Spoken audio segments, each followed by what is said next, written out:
Abbiamo avuto 4 volte in più esposti rispetto alla consigliatura precedente e questo fa il pari di un malessere sia della professione che dei cittadini sempre crescente, che poi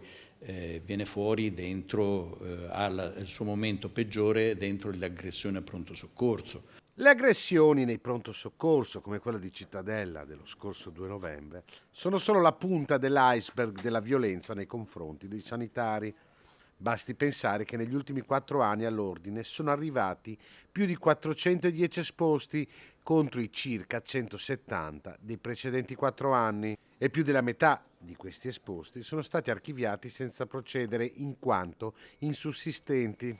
Per noi è importante che cambi una mentalità, che si torni ad un rispetto reciproco, soprattutto ad un rispetto della professione che in questi anni, per 1000 motivi, 1000 responsabilità, anche degli operatori sanitari, ma non soltanto degli operatori sanitari, soprattutto di una politica che non ha programmato, di una politica che non ha scelto, di una politica che probabilmente non ha interesse a che i medici siano di nuovo quello che erano in passato, cioè il punto di riferimento di una comunità,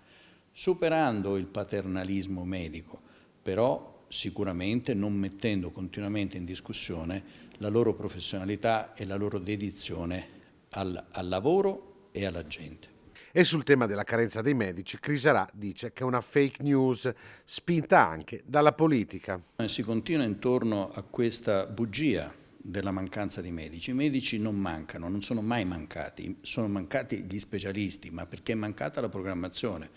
perché negli anni passati attraverso i tagli lineari si sono tagliate le borse di studio e quindi adesso non ci sono più medici, non ci sono più specialisti, non ci sono più medici di famiglia perché non si è programmato e adesso si sta facendo lo stesso lavoro al contrario. Noi avremo una pletora di specialisti nel futuro che non ci serviranno perché avremo tantissimi oculisti, avremo tantissimi dermatologi, avremo tantissimi otorini, però non avremo anestesisti, non avremo medici dell'emergenza, non avremo medici di famiglia, non avremo laboratoristi, non avremo anatomopatologi, che sono comunque delle figure fondamentali.